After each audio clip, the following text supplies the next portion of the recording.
Hello, we're going to start our day off by doing a pre-sold order with our DSD solution OmniTech Sales. And to get this going, we're going to go in here and we're going to service this account. And this is the pita pit. And the first way we're going to look at this is we're assuming that we've got a build to situation where we're actually looking at the shelf and trying to capture some inventory to give us some advice and some indication of what we should actually sell to this customer. So to start off with this, I could look at this and see, all right, here's my build to quantity. So I have an idea of what I need to put on this shelf. So I could do this a couple ways. I could actually take the inventory and capture that inventory and then calculate what the sale quantity is. I'm actually just going to use it as a guidance today. So I'm going to go directly over to this quantity column and I can see that's highlighted and I can populate this a couple of different ways. I'm using a touchscreen laptop to display this in our device agnostic solution. So if I click on this little plus button here, I'm going to increase the quantity that I'm going to sell. And I could do this pretty slowly here to kind of show what we want to sell on here. I could also, if I move my mouse over here, I can just tap on the screen to mimic what you do, probably a little bit more realistic on a tablet in the field. Or I could go through here and I can actually just click on there and say, I want to sell 8 of that. For those, let's say 15 of this. And I can see I've just created a roughly $2,100 order for the pita pit. And that's one way of doing this. Now, I've got a couple of things going on my screen right now. I can see these little warnings over here and I can highlight this and say, well, what's the warning? And it tells me, hey, my host inventory is below the threshold. It happens to be that the host inventory is 0 for this item, but it's not alerting me on how I'm out of stock. It's alerting me that my inventory is below that threshold of 200. So it matters when you get down to that low stock scenario, and different items have different levels that you would define low. It's a relative term. Maybe it's a long lead time item, maybe it's a slow producer, maybe it's something that's brought in. But in this case, we've defined concern threshold at 200. I'm below that, so I want to make sure that my pre-sales rep out in the field knows that I have a limited inventory scenario, and maybe I'm going to shift that sale towards something that's easier to sell or something within my portfolio that I favor. And that's my first alert on this screen. I could also go to another one on here and say, well, what's this one? And I can see my warning and say, well, this one I've got a couple of different alerts on here. The item does not meet the quantity threshold, so I've got a minimum order quantity of 10, and I've only sold 5. It's also warning me that this item is a lead time of 2 days. So a couple of different ways that we can try to help that pre-sale rep out in the field make sure that they're being effective and efficient and they're not creating any false expectations. So let's say, okay, we're fine with that. I could look at these ones and this is going to be a similar scenario where I've got a combo of my threshold as well as my host inventory. So a couple of different ways that I can make them aware of that sort of situation, say what have I done on here. So if that's all I needed to do, I've got these 5 items on here, I've sold the product and life is good. So I could go up here and I could say finalize my order. And it's going, oh, well, I got a warning saying, hey, I've also got items that are eligible for promotion. So let's have a look at those. And I can see on my 5-line order, I actually have 4 items that are eligible for promotion. So let's have a look at this guy here and say, well, what's my promotion alert? It says, hey, if I order 56 more eaches of this item, I'm going to get 10% off. And this shows what I love and hate about upsell techniques. A dumb technique is just saying, hey, you've got a quantity buy available. I just have to sell 56 more and I get that deal. Well, if I look at this line, I've sold 4. Do I really think that I can take that sale quantity of 4 and make that 60? Probably not. If I could have, I would have sold far more than that at the beginning. So what does HighJump do to get around that? We have what I call smart alerts. We have a threshold qualification ability here. So you can say, all right, if I have a promo at 100 cases, I need to sell 85% of that buy quantity before I get the sell alert. And in that case, all right, I've got 100 buy-in quantity, I sell 88, it pops up, says, hey, sell 12 more and you get the free t-shirt, or you get 10% off, or you get $1 off a case, or whatever that may be. In this scenario where we don't have that turned on, I've got a 5-line order and I've got 4 alerts. It becomes spam very quickly, so you don't really want that. You want these things to be proactively driving sales. You don't want it to be wasting people's time. So if this was a simple sales scenario, all I'm doing was this is, okay, I've sold these 5 lines, here's my $2,100 order, yay for me.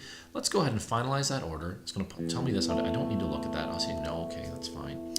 Comes in here and look, well, have a look at that. My $2,100 order actually is now $2,077. What happened? Well, that first line did qualify for promotion. So I've taken $2.39 off the unit cost, and that extends out to roughly $20.75. So if I was going to manually change, if I had security and permission to do this, I could look at any of these other lines and say, well, $47.88, and I see these little green and red arrows up and down. Well, this is giving me an indication that I have the ability to override that price. And when I tap on that, I can see, well, I can go as low as $38.30, so I got margin protection at the bottom end. I can go as high as $67.03, so I have gouge protection on the top end to make sure that I go through and get this product sold in a scenario that I'm happy with as the owner of this operation. So I've configured it to work that way. I'm not going to do any price overrides. I'm going to do this as a very simple order. I'm going to post this guy right here. It says, do you wish to continue? I say yes. I'm going to put a scribbly little signature on there. I'll try to explain what that said. Let's say today, Joe is my name. I now have a order number in the top left, transaction date, an amount, a scribbly signature, and an explanation of what that is. I can continue with that. I've now created an order confirmation. I can send that to the customer by email, or I could just hit continue, or printing this. Go ahead, I've completed that order. I've now serviced that stop in one particular way. Well, let's show another way of selling to this customer. Let's go back to that P2P. Let's create a new order. So this time I'm going to create an order, and it's going to be a blank order. So I'm going to go in here and say, well, how can I sell this? I've got the 5 items in my route book over on the left-hand side. These are the items that this customer has historically purchased. I could sell a few of these. Go ahead and click on this, get a couple of those order lines on there. Let's pump this up a little bit more. A couple of these, one of those. And now I've created a $600 order.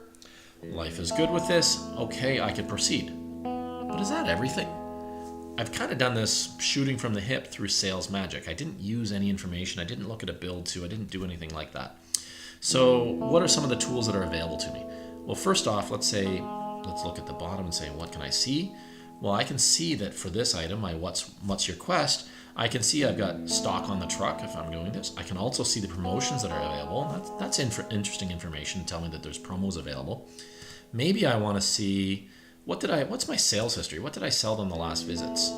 And maybe I want to know, well, what does that item look like? Which one is it that I'm actually selling? Well, I can put that thumbnail image up there that gives me a quick sales pitch on what the item is. I can see the sales history on the last visits, and I've got ordered, inventory, and delivered quantities on there. It looks like this customer is normally serviced with a van sales scenario where they're just delivering product and selling off the truck. Gives me some information on there. But maybe I want to look at more. Maybe I want to see my sales history rolled up by week. Maybe I want to see some pricing information on that item. Maybe that will help me drive sales. You can see as I click on this, these tabs are configurable by the user. I can go through and see what the warehouse inventory is. Maybe it's static item information, like if I sell it in eaches, what the UPC is, those sort of things. I have different information available to me that I can take advantage of. Or if I decide not, this is good. This is all I need to do. And maybe I'm a sales magic guy and say, you know what, I don't need any of that. So I minimize that back down and say, okay, well, this order is good. But my customer then says, I want something else. I don't want the usual product. Well, this is a great situation. How am I going to sell that? I could go up here and say, well, I can search for the different things and find going through all my portfolio and scrolling through that and searching with that. Or I could say, you know what, maybe I can get a little information from that customer and say, what are you looking for? And I can see I've got 12 packs, I've got 6 packs, I've got kegs.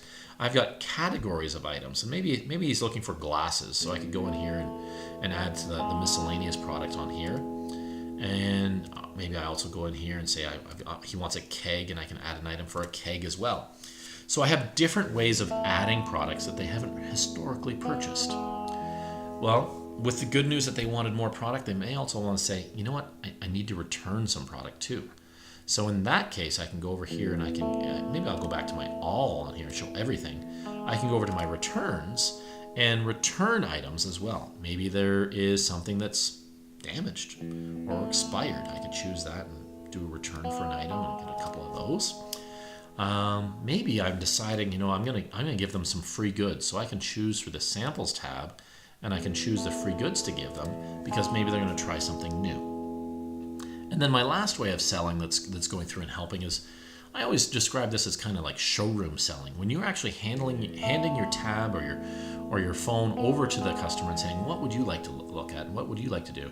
And I can see the catalog images of these different items along with my sales pitch, and I can say, well, I'm going to increase the sales quantity of that.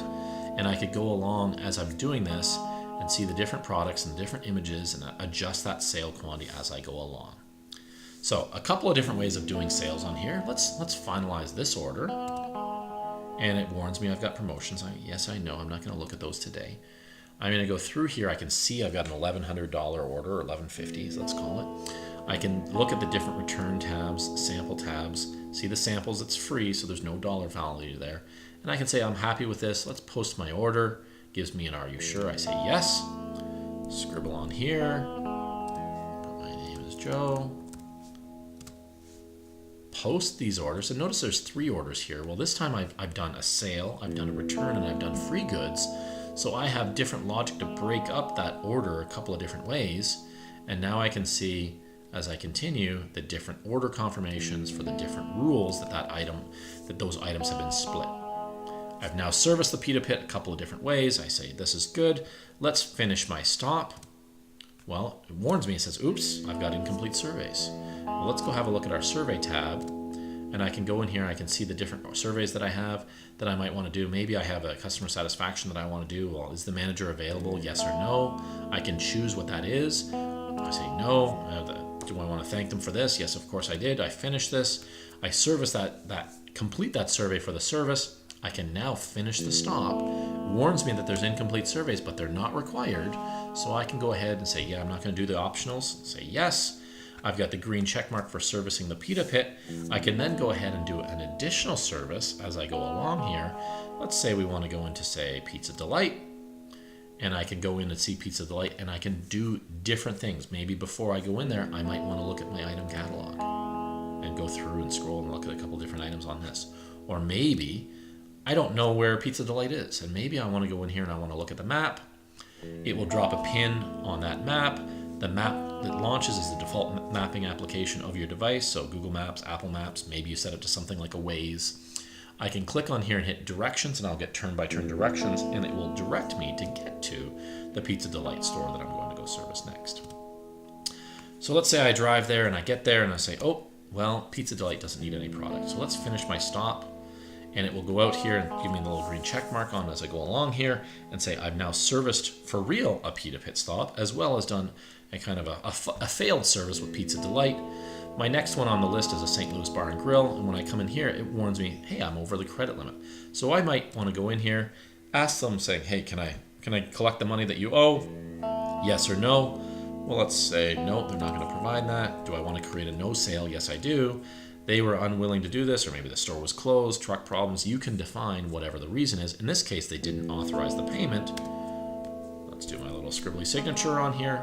I hit continue, and I've just created a no sale. Maybe I email that to the customer reminder saying, hey, sorry, I can't deliver product without the money. We go ahead, and now I've serviced 3 different stops, and I can proceed with any additional ones. I can look at my route review. I could go out and say, you know what, maybe what I really want to see is I want to look at my targets to see how I'm progressing to my goals for Q2 and see I have a monthly goal. Well, I'm on it for my dollars. Actually, I've exceeded it quite a bit, but I'm coming up short on cases. So these fictional goals, I need to revise those a little bit and see what I need to get to accomplish what I'm looking to. Maybe I want to look at my route review, which is an interactive dashboard that will show me all the different orders that I've done and what I've completed on here throughout the day. So I could go in, I see I've got a couple different orders. I could look and I can slice and dice this by account, by category, by item. Maybe I need sales, maybe I need net sales of returns. I can look at this a couple of different ways. At the end, I say, yes, I'm happy with this, yay for me, and I complete my transaction, and you've just walked through a couple of pre-sales transactions with me on the HighJump OmniTech Sales solution. Thank you.